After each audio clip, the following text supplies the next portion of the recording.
supporter du Napoli se pose la question, est-ce qu'il a un véritable amour pour son club, ou est-ce que c'est un formidable moyen de communication, une tribune fantastique, hein, surtout sur une région comme Naples où le football tient une place si importante. Alors c'est difficile parce que il a tenu souvent un discours, et ça, je pense que tu le sais aussi bien que moi, Miguel. Il a tenu un discours dans toutes les interviews depuis 2 ans environ, que le Napoli se doit de bien figurer en Europe et se doit de retrouver son aura d'antan. Et c'est pour ça que quand on a un petit peu critiqué certains clubs comme Palermo l'an dernier de ne pas mettre leur équipe en UEFA, en Europa League, excusez-moi, le Napoli lui se vantait de le faire. Alors bon, ça a été plus ou moins le cas, mais effectivement, grosso modo, ça l'a été. On va dire que ça l'a été. Par rapport aux autres, on va dire qu'il faisait un effort, au moins.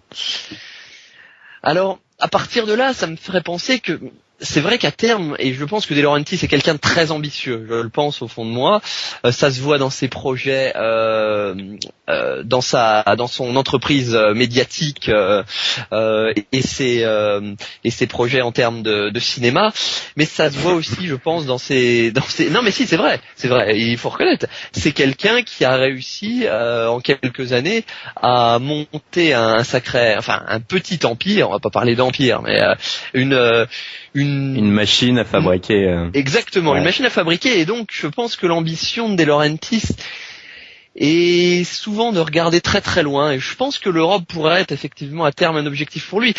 Il est vrai, et ça faut mettre aussi à son crédit, qu'il n'a pas cédé comme a pu le faire Pozzo à Udinese ou Zamparini. Voilà, exactement, Zamparini à Palerme. Il n'a pas cédé aux sirènes, parce que je suppose, même si on en a entendu moins, faut dire qu'il les a tout de suite verrouillés en début de mercato. Mais s'il les avait pas verrouillés, un mec comme Cavani, voilà, exactement, on est d'accord. C'est pas qu'il n'y a pas eu d'offre, parce qu'un mec comme Cavani, c'est sûr qu'il aurait pu intéresser en tout cas plus d'un club, et même des mecs que moi je porte pas forcément dans le cœur, comme l'avait dit Hamzik, ont une belle cote sur le marché européen, et ils auraient pu partir. D'ailleurs, Hamzik a été longtemps a failli venir au Milan. Enfin, on saura jamais d'ailleurs s'il a été près du Milan ou pas. Est-ce que ça a été qu'une rumeur de journaliste? On ne pourra jamais le savoir. Toujours est-il que ils sont restés, et donc ça prouve, avec quelques renforts plutôt bien pensés. Un mec comme Gemalli, j'ai toujours bien accroché, même si ça peut-être pas du calibre Ligue des Champions, mais tout du moins ça sera un mec qui sera très très bien et toujours au top, je pense, contre des clubs comme Catania ou le Chievo. Un mec comme Hiller, ça par contre, ça peut être même du calibre Ligue des Champions. Ça me fait aucun doute, parce que avec l'équipe nationale suisse, il se démarquait bien même lors des compétitions internationales. Donc c'est plutôt intelligent. Bon, ce qui me fait toujours peur, moi, un petit peu, c'est derrière Napoli. D'ailleurs, ils sont pas forcément enfoncés. Les Aronica ou Grava, j'ai toujours un petit peu de mal, quoi. Mais même les supporters napolitains, c'est pas forcément dire du mal de ces gars-là, parce que même les supporters napolitains ont un peu de mal. Mais effectivement, au compte tenu de tous ces éléments-là, on pourrait croire qu'à terme, l'Europe reste un objectif de Laurentiis, qui, comme on l'a dit, est un personnage ambitieux, parfois excessif, mais vous savez, ça colle plutôt bien à l'image de Naples. Donc c'est pour ça qu'il reste, même si il n'est pas idolâtré par ses tifosi, il a quand même un projet qui leur plaît, et donc je pense que l'Europe, à long terme, pourrait être effectivement une option viable, en tout cas dans sa tête. Mais au-delà donc du Napoli, on va reparler de l'Inter, puisque l'Inter historiquement sera le rival numéro 1 de notre équipe lors du campionato. Donc cette Inter-là, où en est-elle? Elle va perdre quand même Samuel Eto'o, qui, on peut dire, son meilleur joueur, et qui l'a démontré l'an passé. Donc est-ce que cette équipe... Tu trouves? Bah oui, tout de même. Je pense qu'il est quand même débloqué son équipe. Alors, on est d'accord. C'est assez compliqué. Et donc le fait de le perdre, et surtout de ne pas le retenir, en sachant que c'est quand même Lanzi Makashkala qui. C'est vrai qu'il y a une forme d'impuissance assez terrible. Ouais. C'est d'ailleurs de là que c'est parti un petit peu. Je crois que ça coïncide, la fameuse interview de Galliani dont tout le monde a entendu parler dans la Gazzetta, et le début de cette affaire-là. Ça a un petit peu coïncidé, si tu regardes bien. Et on voit que c'est vraiment l'impuissance, c'est pas forcément que de Moratti, c'est l'impuissance du football italien aujourd'hui à attirer des stars. Il y a un phénomène qui trompe pas, si vous prenez les quelques gros mouvements du mercato cet été, c'est tout parti quoi. Pastore, Sanchez, j'en oublie peut-être encore un ou deux joueurs. Eto'o, voilà, donc très prochainement. Après c'est des plus petits mouvements, mais par exemple Udinese qui a lâché un mec comme Zapata, ça aurait pu être un mec qui aurait pu jouer dans une plus grande équipe en Italie, des joueurs comme ça, peut-être Schneider qui pourrait partir, même si bon, je pense pas quand même que l'Inter se sépare. Ouais, je ne pense pas. L'Inter se séparer de ses deux meilleurs joueurs. Ça c'est concernant Eto'o, toi tu penses que c'est uniquement une question financière ou est-ce que je vois pas d'autres raisons quoi, je vois pas d'autres raisons. Toi Gilles, tu penses pas que sportivement ils se disent oh Eto'o il est mauvais, on va le laisser partir et on va recruter Diego Forlán ou Tevez? Non, je pense que c'est comme l'a dit Arnaud, comme vous l'avez dit de manière globale, c'est surtout une impuissance face à tous ces millions qui sont arrivés. Surtout que bon, Eto'o se plaignait quand même, se plaignait pas tout le temps, mais voilà, il se plaignait assez régulièrement du racisme en Serie A, voilà. Il va en Russie, c'est pas forcément. Ouais, tu vois, ça pourrait être aussi un quelque chose qui pourrait se comprendre. Il y a aussi le comportement d'Eto'o qu'il faut pas oublier. Par exemple, à Barcelone, il n'était pas parti en très bon terme avec Guardiola, mais en tout cas, on n'avait jamais entendu parler l'année dernière de problèmes avec Leonardo. Mon souvenir, mais bon, vous savez. Non.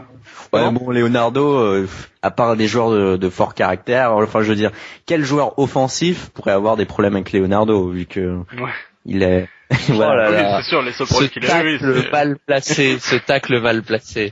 Franchement, je trouve ça pitoyable, Miguel. C'est très bas. Toi, Nico, on va reprendre de la hauteur avec toi, pour cette Inter. Ça, j'en suis pas sûr, hein. T'arrives dans le plat pays, hein, je veux pas dire. Bassesse. Je ne te relève pas, Arnaud, je ne te relève pas. Tu fais bien, parce que tu t'enfoncerais. Je ne t'écoute même pas, là, donc, vas-y, Miguel, vas-y. Avec l'arrivée, donc, du seul Ricky Alvarez, pourrait-on dire. Bah oui, c'est l'unique arrivée pour cette équipe première. Est-ce que cette équipe manque d'ambition, est plombée par ses finances? Elle est tout de même déficitaire sur ces 2-3 dernières années d'un peu plus de 200 millions d'euros. C'est une très belle somme. Donc, est-ce que cette équipe n'est pas non seulement fin de cycle, mais n'est surtout pas prête de se relever dans cette période de fair play financier? Tout dépendra aussi de la fin du mercato, parce qu'on ne sait pas par qui vont remplacer Eto'o, ni qui va arriver. Donc, avant d'émettre ce jugement, je vais attendre un peu quand même.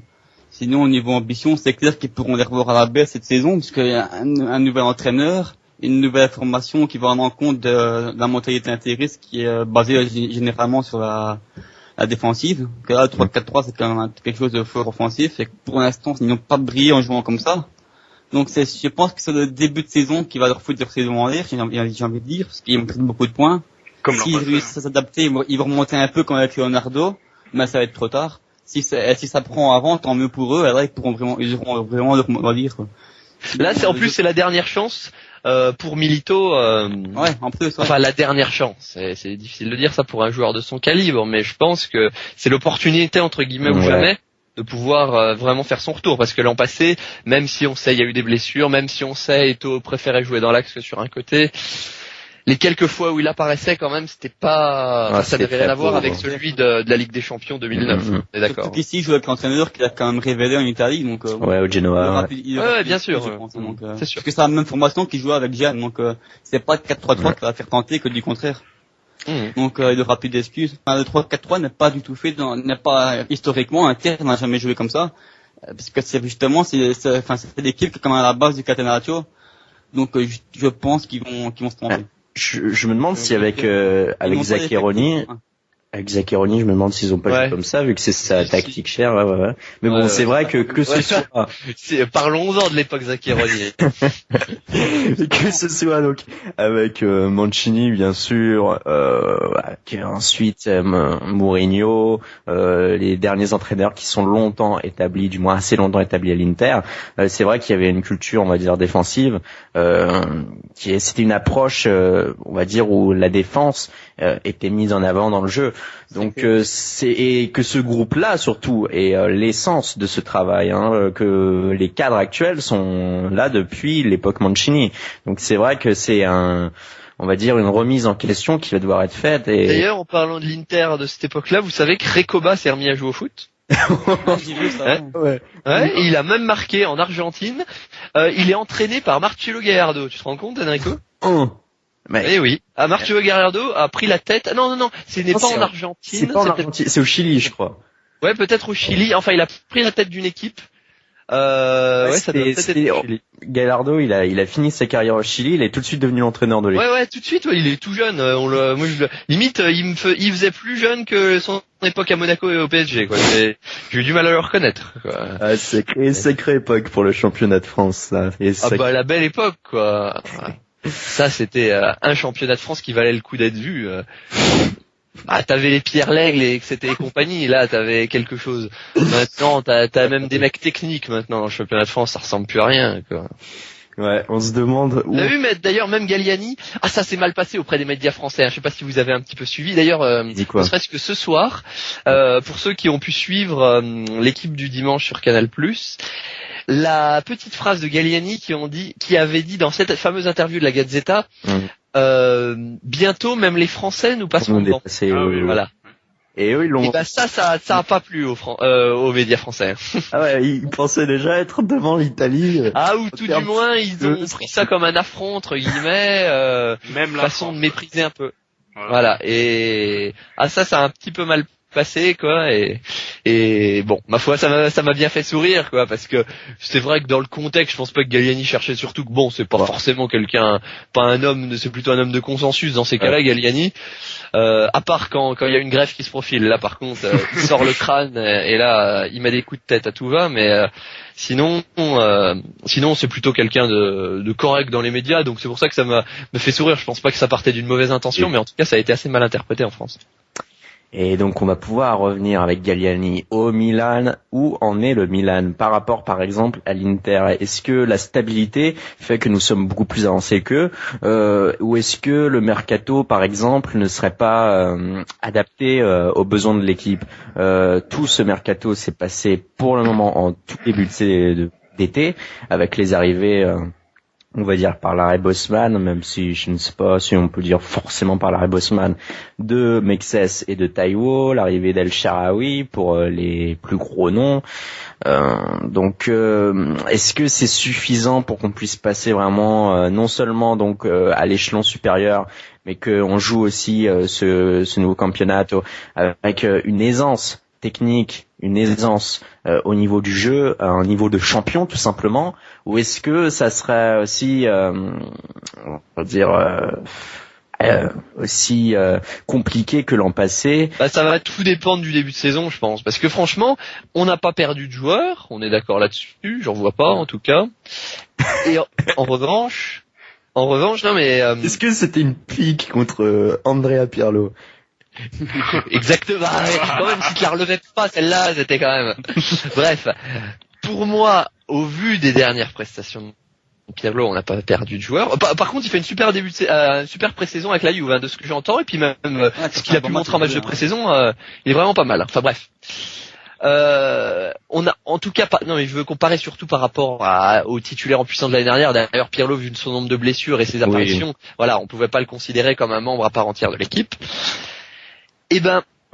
Tu prends les derniers mois de la saison, le niveau de jeu était tout à fait correct. D'ailleurs, j'avais totalement révisé mon jugement sur plusieurs joueurs et notamment sur le cas Ibrahimovic qui vampirisait plus du tout le jeu comme en début de saison où on balançait des ballons sur lui, comme vous vous rappelez le fameux but contre le Genoa où il lobe le gardien. Bon, enfin c'est Eduardo, c'est même pas un gardien, mais où il lobe Eduardo au terme d'un long ballon comme ça d'Abbiati. Là, on avait totalement changé de philosophie. Je me rappelle, que ça soit le derby retour, que ça soit le match suivant contre la Fiorentina. Enfin, les 2 derniers mois ont été très bons.